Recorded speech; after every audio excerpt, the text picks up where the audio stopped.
नमस्कार दोस्तों, इस वीडियो में हम लोग डिस्कस करेंगे डेड वेट लॉस, जो कोर्स कोड होगा MEC 106, जिसका टाइटल है पब्लिक इकोनॉमिक्स, जिसको लोक अर्थशास्त्र भी कहते हैं। तो एक मोस्ट आप कह सकते हो VVI टॉपिक है इस बार के एग्जामिनेशन के लिए। और एक्चुअली डेड वेट लॉस होता क्या है पहले मैं डिफाइन करूंगा, फिर ग्राफिकली इसका एक्सप्लेन करूंगा और फाइनली मैथमेटिकली भी एक्सप्लेन करूंगा। ये काफ़ी ईजी कंसेप्ट है, आपको आवश्यकता है कि वीडियो को अंत तक देखें।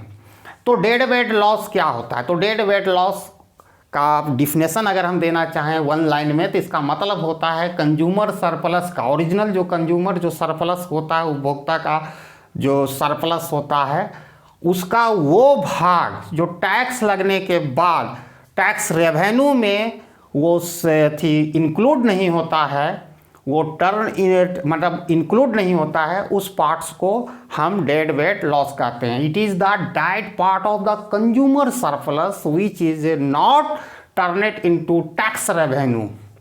इसी पार्ट्स को हम क्या कहते हैं? डेड वेट लॉस कहते हैं।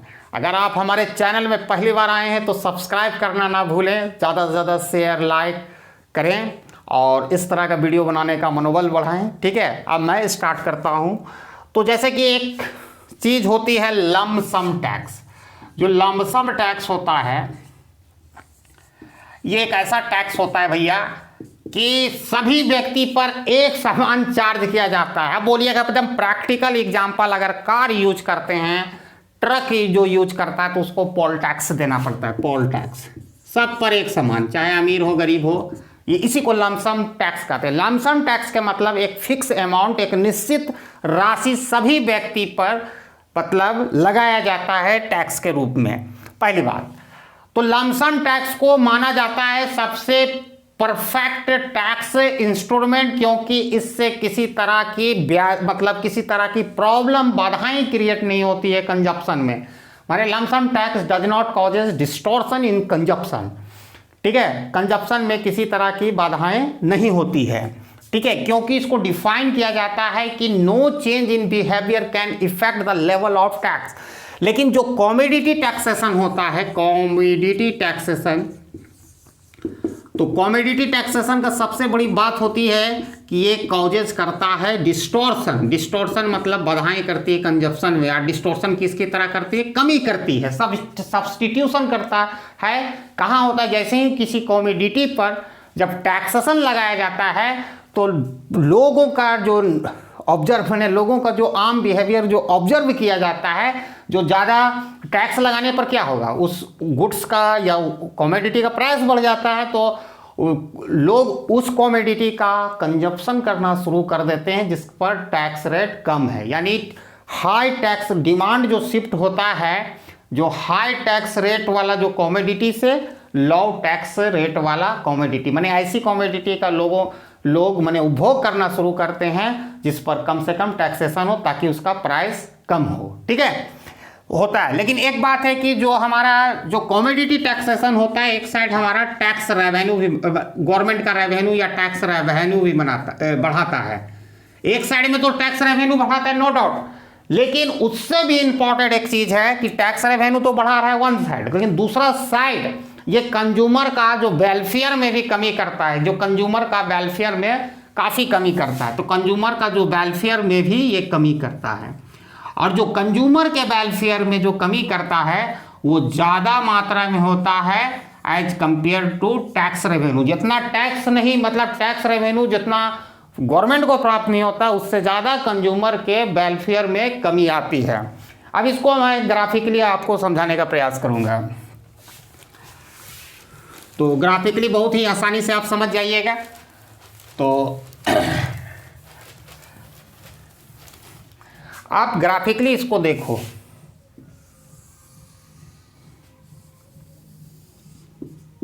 एक्स ओ वाई।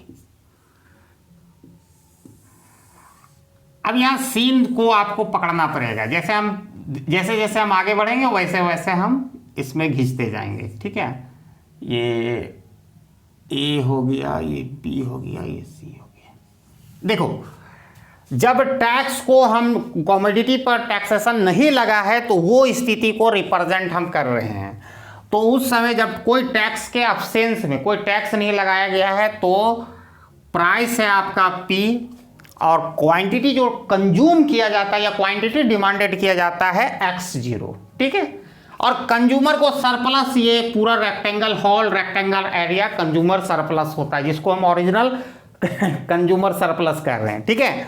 अब जैसे ही सोचो कि एक स्पेसिफिक टैक्स अमाउंट टी लगाया जाता है, मान के चलो यहाँ टी के लगाया जाता है, तो उसका ये टी अमाउंट के बराबर इतना दूर लगा रहे हैं, ठीक है। तो उसका नतीजा क्या होता है, जो प्राइस हो जाता है वो क्यूब हो जाता है, बढ़कर पी से क्यूब और पी में दो माने क्यू में पी प्लस टी ये अमाउंट ऐड हो जाता है, यानी प्राइस बढ़ गया। तो हमने यूज किया B C D E F. अब देखो बहुत ही आसानी से समझोगे ये चीज, जैसा ही टैक्स लगाया गया किसी भी कॉमोडिटी पर वैसा ही प्राइस पी से बढ़कर क्यूब हो गया, ठीक है। और उसका नतीजा क्या हुआ कि जो क्वांटिटी डिमांडेड था वो x0 से घटकर x1 हो गया, मतलब इतना की मात्रा में कंजप्शन में रिडक्शन हुआ और इतना की मात्रा में प्राइस बढ़ गया, ठीक है। बहुत ही क्लियर है।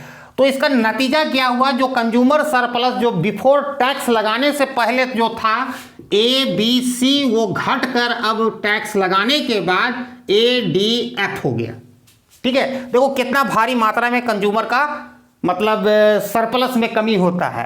अब दूसरी तरफ देखते हैं कि मैंने ये भी बोला था कि टैक्स रेवेन्यू भी ये बढ़ाता है, जैसे कॉमोडिटी पर टैक्सेशन करते हैं तो उससे टैक्स रेवेन्यू बढ़ता है। तो गवर्नमेंट को कितना टैक्स रेवेन्यू मिल रहा है यहाँ पर, तो टैक्स रेवेन्यू आपका ये जो एरिया गिवन बाय ट्रायंगल से दिया जाएगा बी एफ ई डी। अब ये रेक्टेंगल है भैया, तो रेक्टेंगल ये अमाउंट आपका टी और एक्स है, तो ये टोटल एरिया जो है ये गवर्नमेंट का रेवेन्यू हो रहा है। लेकिन इतना जो ओरिजिनल कंज्यूमर सरप्लस का एरिया जो बच रहा है, जो साइडेड हम करके दिखा रहे हैं, ये टैक्स रेवेन्यू में शामिल नहीं हो पाया। और जो पार्ट्स कंज्यूमर के ओरिजिनल जो कंज्यूमर के सरप्लस का जो पार्ट्स अगर वो टैक्स रेवेन्यू में कन्वर्ट नहीं हो पाता है, वही पार्ट दिखाता है डेड वेट लॉस, ठीक है, डेट वेट लॉस। तो वेरी सिंपल हमने डिफिनेशन दिया कि ओरिजिनल कंज्यूमर सरप्लस का एरिया जो टैक्स रेवेन्यू में कन्वर्ट नहीं होता है, उसी एरिया को हम डेड वेट लॉस कहते हैं। अब ये जो हमारा जो डेड वेट लॉस है वो एक रेक्टेंगल जो दिखाया जा रहा है, रेक्टेंगल आप CEF से हम डिनोट किए ये रेक्टेंगल। अब आपको मैथमेटिकली मैं प्रूव करने जा रहा हूँ इसका एक फार्मूला, जो डेड वेट लॉस का एक एक्सप्रेशन होगा, सिंपल एक्सप्रेशन जो अप्रोक्सीमेट इसका नॉमरिकली हम कैलकुलेशन कर सकते हैं।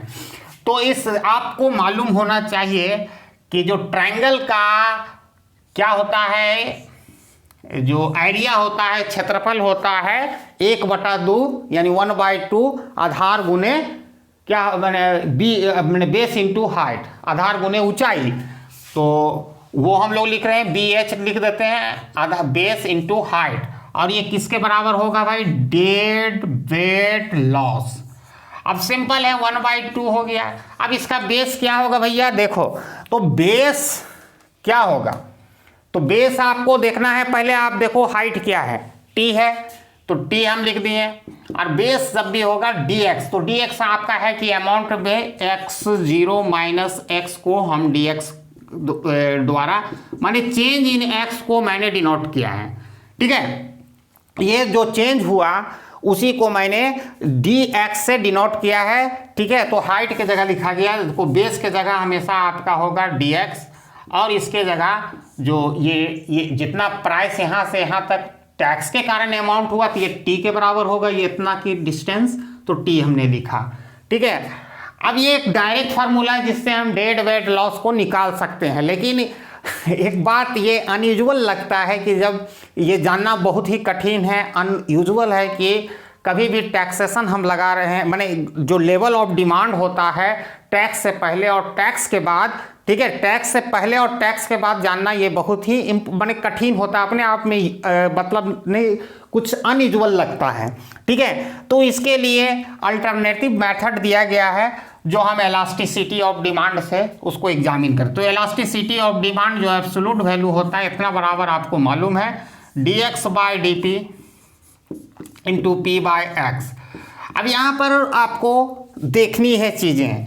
आपको सबसे पहले आपको dx बाई डी पी जो दिया गया है आप यहाँ dx के लिए सॉल्व करेंगे तो क्रॉस मल्टीप्लाइकेशन करते हैं तो इधर आएगा dx इंटू पी और ये elasticity absolute value of elasticity of demand और ये क्रॉस मल्टीप्लाइकेशन तो नीचे वाला होगा डी इंटू एक्स। अब dx का वैल्यू हम आसानी से निकालनी है तो dx equal to absolute value of elasticity of demand dp by p into X. ठीक है, एक चीज़ और याद रखना, जो dp जो है ये प्रेजेंट क्या change in price, change in price which is the change जो प्राइस में वो कितना के बराबर है t के बराबर है। ठीक है, तो वो भी हम लिख देते हैं e elasticity of demand absolute value. ठीक है, ये पहले t लिख देते हैं अब p इंटू एक्स। अब इसी चीज़ को थोड़ा सा और हम सजा के लिख सकते हैं absolute value of elasticity of demand. पहले मैं x को लिख देता हूँ x by P into T और ये जो x होगा तो हमने बार बार डिफिनेशन से कह रहा हूँ ओरिजिनल वो पार्ट्स ओरिजिनल कंज्यूमर सरप्लस, जो ओरिजिनल पार्ट क्या होगा x0 भी आपको लिखना है। ठीक है, तो dx बराबर आपका फाइनली निकल गया elasticity of demand x0 by P times T. अब ये dx का जो वैल्यू मेरे दोस्त निकला वो वैल्यू यहाँ dx का प्रेजेंट करना है तो ये नीचे वाला कुछ मिटाएंगे तभी ऊपर वाला हम कुछ कर पाएंगे। ठीक है, तो dx का वैल्यू हम लोगों ने निकाला तो dx का वैल्यू अब ये हो गया 1/2। अब dx का वैल्यू ये लिखेंगे इलास्टिसिटी ऑफ डिमांड मॉड में x0 बाय पी टी आया और ऑलरेडी यहाँ एक t है। ठीक है, मल्टीप्लाई है। ठीक है, तो अब हम लिख सकते हैं 1/2 absolute value of elasticity of demand x0 by P T square. This is dead weight loss जो मैंने एक फार्मूला निकाला है, इससे आप आराम से निकाल सकते हैं। लेकिन ये फार्मूला दो स्टोरी बता रहा है ऑब्जर्वेशन। पहला है कि आपको ये हाँ एक चीज़ और आपको दिखा है इलास्टिसिटी ऑफ डिमांड कांस्टेंट रहेगा। ठीक है, for over the full change in price from p to cube और cube equal to p plus t, यानी इलास्टिसिटी ऑफ डिमांड में कोई परिवर्तन नहीं होगा। तो जो पहला ऑब्जर्वेशन इस फार्मूला से हमको बता रहा है कि डेड वेट लॉस जो है वो क्या है टी स्क्वायर है, यानी डेड वेट लॉस क्या है कि जो टैक्स रेट का स्क्वायर है। इसका मतलब है कि डेड वेट लॉस काफ़ी तेज़ी से बढ़ेगा जब हम टैक्स रेट को बढ़ाएंगे। दूसरा ऑब्जर्वेशन है कि डेड वेट लॉस प्रोपोर्शनल है। ठीक है, वो पहला भी प्रोपोर्शनल था स्क्वायर और टैक्स रेट का पहला वाला, तो जिसके कारण अगर डेड वेट लॉस में काफ़ी तेज़ी से वृद्धि होगी जब हम टैक्स रेट में वृद्धि होगी। दूसरा है डेड वेट लॉस जो है वो प्रोपोर्शनल है इलास्टिसिटी ऑफ डिमांड का, इसका मतलब है कि जितना ज़्यादा गुड्स जितना ज़्यादा इलास्टिक होगा उतना ज़्यादा लार्जर साइज का डेड वेट लॉस होगा। अब कहने का मतलब है नमक में डेड वेट लॉस कम होगा एज कंपेयर टू कार जो लग्जरियस गुड है वहाँ ज़्यादा होगा। तो ये हमारा आज का वीडियो था डेड वेट लॉस पर, जो कोर्स कोड आपका MEC 106 है और ये एक प्रकार का ऑप्टिमल जो टैक्सेशन जो राम से मॉडल पढ़ाने का ये गेट पास है। तो ये आप सीख गए होंगे, ये फार्मूला मैं वहाँ यूज करूँगा, तो जिसके कारण हमारा मुख्य मोटिव है राम से मॉडल। और ये भी क्वेश्चन आता है। आई होप कि आपको वीडियो बहुत अच्छी लगी होगी अच्छी तो लाइक शेयर सब्सक्राइब करना ना भूलें। And thanks for watching my video till and. जय हिंद।